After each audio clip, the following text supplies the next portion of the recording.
जय हिंद दोस्तों।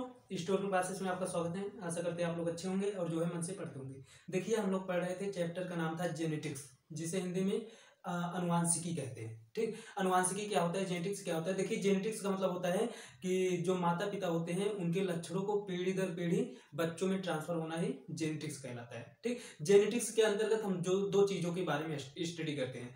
पहला हेरिडिटी, दूसरा वेरिएशन। हेरिडिटी का मतलब होता है अनुवांशिकता। अनुवांशिकता का मतलब होता है कि यही जो कैरेक्टर होते हैं पीढ़ी दर पीढ़ी ट्रांसफर होना। ठीक, और वेरिएशन का मतलब होता है कि विभिन्नता। विभिन्नता का मतलब है कि जैसे मान लीजिए माता पिता की तरह अगर बच्चे का जन्म ना हो, ठीक, या फिर उसके अंदर कुछ अलग कैरेक्टर आ जाए, तो वही वेरिएशन होता है। फिर उसके बारे में स्टडी किया जाता है, उसे दूर करने का प्रयास किया जाता है। ये जो है वेरिएशन कहलाता है। मतलब जिसके दूर करने का प्रयास जिसमें किया जाता है उसे यूजेनिक्स कहते हैं। यूजेनिक्स का मतलब होता है सुजनक विज्ञान, या फिर हम इंग्लिश में बोल सकते हैं जेनेटिक्स को बोल सकते हैं study of heredity and variation is called genetics. ठीक, और यूजेनिक्स को बोल सकते हैं study of variation is called Eugenix. ठीक, अब देखिए, जो फादर ऑफ जेनेटिक्स है, जिन्हें जेनेटिक्स का पिता कहा जाता है, वो ग्रेगर जॉन मेंडल जी को कहा जाता है। ठीक, ग्रेगर जॉन मेंडल जी ने अपना एक एक्सपेरिमेंट किए थे। किस पे किए थे? पी मतलब मटर, गार्डन पी पर किए थे। जो बागवानी मटर होता है उस पे किए थे। क्योंकि ये बागवानी मटर मटर इसलिए चुने कि उस समय इसकी जो वैरायटी थी बहुत ज्यादा थी, और इसका जो लाइफ टाइम होता है, लाइफ स्पेन होता है, वो बहुत कम होता है, मतलब 3 महीने का होता है। ठीक, अगर मान लीजिए सपोज दैट आदमी के ऊपर करते हैं, ठीक, आदमी का लाइफ टाइम बहुत ज्यादा होता है, कम से कम नॉर्मली मान के चलिए 50-60 साल। ठीक, ये एक कैरेक्टर को मान लीजिए ट्रांसफर करते हैं, फिर उसका जो है किसी मतलब मेल और फीमेल को लेते हैं, उसके अंदर जीन उनको कट करके अपना एक अलग से कैरेक्टर लगाते हैं। फिर उसको 1 साल तो लग जाता जो है बर्थ होने में, मतलब बच्चे को जन्म लेने में। ठीक, फिर जन्म लेता, फिर वो बच्चा जो है अब मतलब नौजवान होता, मतलब सेक्सुअल के लिए वो जब तैयार होता तो उसे मिनिमम नहीं तो 15-16 साल लग जाता है। ठीक, फिर उसके बाद उनके उसमें देखते हैं कि क्या चेंज हुआ क्या नहीं हुआ, फिर उस पर एक्सपेरिमेंट करते। तो ऐसे पता लगा 2 बार करते हैं और 2 बार में मेंडल जी निपट लेते। तो इसीलिए इन्होंने जो है गार्डन पी को चुना, क्योंकि इसका लाइफ टाइम बहुत कम होता है और इसकी वैरायटी बहुत ज्यादा होती है। इन्होंने टोटल 7 प्रकार की वैरायटी ली, 7 में भी 2 मतलब जो सबसे अच्छा वाला होता है और जो सबसे मतलब कम अच्छा वाला होता है उसको चुना। इसलिए कह सकते हैं 7 दूनी 14, मतलब 14 प्रकार की वैरायटी ली। जैसे सबसे अच्छा में समझिए, जैसे मान लीजिए पौधे की लंबाई लिए, लंबाई में सबसे एक लंबा वाला और एक सबसे बावना वाला लिए। ठीक, तो ऐसे करके जैसे मान लीजिए कलर लिए, किसी के पौधे का कलर पीला लिया, फिर उसका सबसे कम वाला ग्रीन ले लिया, ठीक, हरा ले लिया। तो ऐसे ऐसे करके 14 प्रकार के कैरेक्टर लिए थे। ठीक, और उस पर एक्सपेरिमेंट किए थे। ठीक, फिर उसके बाद हम देखिए कि जो ये जेनेटिक्स टर्म है, शब्द है, वो कौन दिया था? बैटसन दिए थे, बैटसन। ठीक, लेकिन जो आधुनिक जेनेटिक्स के पिता कहे जाते हैं, मॉडर्न जेनेटिक्स के पिता मार्गन जी को कहे जाते हैं, मार्गन। ठीक, मार्गन जी है अपना एक्सपेरिमेंट किए थे ड्रासोफिला। ड्रासोफिला क्या होता है? फ्रूट फ्लाई, जो फलों पे मधुमक्खी पाया जाता है, उसपे जो है उसे ड्रासोफिला साइंटिफिक नेम बोलते हैं। ठीक, उस पर एक्सपेरिमेंट किए थे, इसलिए उन्हें जो है experiment of Drosophila is called Morgan, Morgan ji को कहा जाता है। ठीक, ये तो मान लीजिए जेनेटिक्स के बारे में जान ली। अब देखिए मॉडर्न मतलब जो ह्यूमन के बारे में स्टडी किए। ठीक, ह्यूमन मतलब हम लोगों के बारे में जो स्टडी किए वो गैरेट थे, जेनेटिक्स ऑफ ह्यूमन। ठीक, genetics of human is called Garrett. Garrett एक साइंटिस्ट थे। ठीक, फिर उसके बाद हम देखिए मेंडल का क्या नियम होता है। ठीक, मेंडल 2 प्रकार के नियम दिए थे। कौन कौन? एक मोनोहाइब्रिड, एक डाइहाइब्रिड। मोनोहाइब्रिड में इन्होंने एक कैरेक्टर को लिया, और डाइहाइब्रिड में 2 कैरेक्टर को लिया। इसके बारे में जान चुके। फिर उसके बाद हम देखें कि जो है मेंडल के और स्वतंत्र अभिवन का नियम क्या होता है, डिपेंडेंस लॉ क्या है, फिर उसके बाद हम देखें सेग्रेगेशन का लॉ क्या है। ठीक, ऐसे करके उनका पूरा स्टडी किए।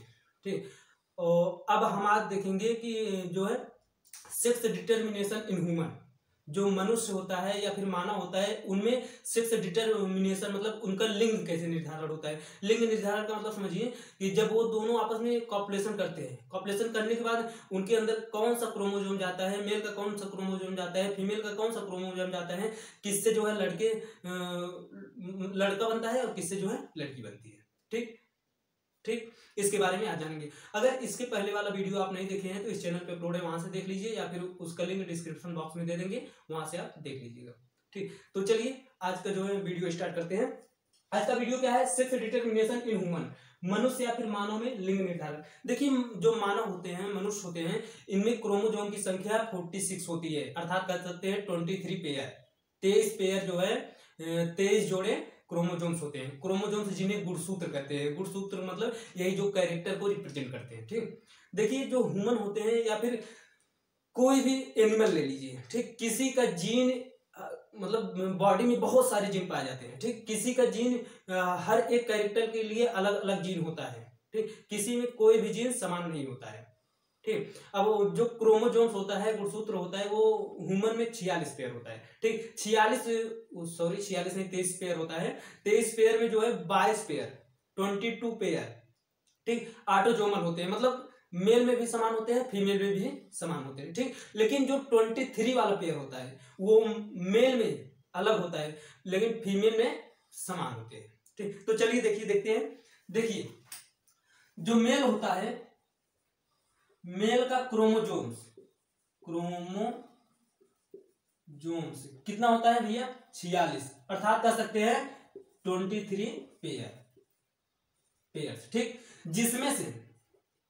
जिसमें से देखिए 22 पेयर ऑटोजोमल होते हैं, ऑटोजोमल। ठीक, और जो 23वां पेयर होता है, मतलब 1 पेयर कह सकते हैं, 1 पेयर इसका जो है एक एक्स होता है और एक वाई होता है। इसे रिप्रेजेंट किया है, मतलब सिंबल एक प्रकार से दिया जाता है। ठीक, ये 22 पेयर जो है, 22 पेयर तो ऑटोजोमल। और जो फीमेल होती है, फीमेल कोई महिला होगी, ठीक, उसका जो क्रोमोसोम्स होता है कितना होगा, 46 पेयर। ठीक, जिसमें से 23 या फिर कह सकते हैं 23 पेयर्स। ठीक, जिसमें से जो 22 पेयर होता है, 22 पेयर ऑटोजोमल होता है। ठीक, और जो 23वां पेयर होता है, ये वन पेयर जो होता है वो यक्स और यक्स होता है। ठीक, अब देखिए जब मेल और फीमेल आपस में कॉपुलेशन करेंगे, ठीक, कॉपुलेशन का मतलब होता है कि आपस में जो है सेक्स करेंगे। ठीक, तो अगर देखिए जो मेल होता है, मेल का अगर क्रोमोसोम यक्स जाता है, ठीक, और फीमेल का क्रोमोसोम, फीमेल का भाई सेम ही है, यक्स ही जाएगा, तो क्या बनने का संभावना है, यक्स, अर्थात कह सकते हैं गर्ल लड़की बनेगी। ठीक, और अगर देखिए मेल का क्रोमोसोम, ये तो यक्स वाला हो गया, अब वाई वाला, अगर वाई वाला जाता है, मेल का क्रोमोसोम अगर वाई जाता है और फीमेल का क्रोमोसोम यक्स ही है, फीमेल का यक्स ही है।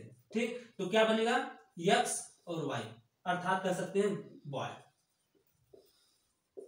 यही होता है सेक्स डिटरमिनेशन, बस लिंग की पहचान ऐसे की जाती है। ठीक, अर्थात हम कह सकते हैं कि देखिए कोई भी अगर महिला है, ठीक, वो हर बार अगर जो है गर्ल को बर्थ दे रही है, जन्म दे रही है, तो उसमें उस महिला की कोई गलती नहीं है। ठीक, उसके जिम्मेदार पुरुष होंगे। ठीक, क्योंकि जो गर्ल या फिर बॉय को जन्म देने की जो कैपेसिटी होती है, क्षमता होती है, वो पुरुष के अंदर होती है। इसलिए हमेशा जो महिलाओं को कहते हैं कि तुम जो है एक लड़के को जन्म नहीं देते, ऐसा नहीं बोलना चाहिए। ठीक, वो पति के अंदर कमी होती है। ठीक, इसलिए जो है मेल को रिस्पॉन्सिबल उसके लिए होना चाहिए। ठीक, तो ये आई होप जो है आपको समझ में आ गया होगा। तो हम कह सकते हैं किसी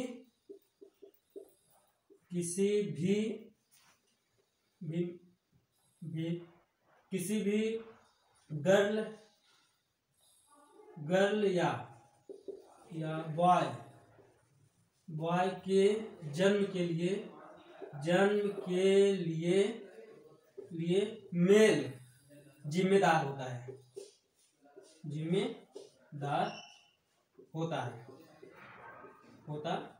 ठीक, ये क्लियर। तो जो है आपको ये जो है समझ में आ गया होगा।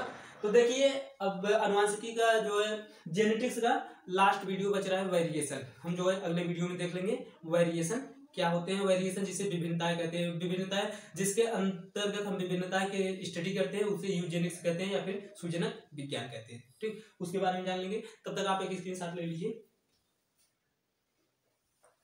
हो गया? तो चलिए ये वीडियो यहीं पे स्टॉप करते हैं। आपको ये वीडियो कैसा लगा हमें कमेंट करके जरूर बताइएगा, और अगर मन में कोई डाउट हो या फिर क्वेश्चन हो कमेंट बॉक्स में जाकर के पूछ सकते हैं। तो चलिए हमारी आपकी मुलाकात होगी अगले वीडियो में। जय हिंद, धन्यवाद दोस्तों, मन से पढ़ते रहिए।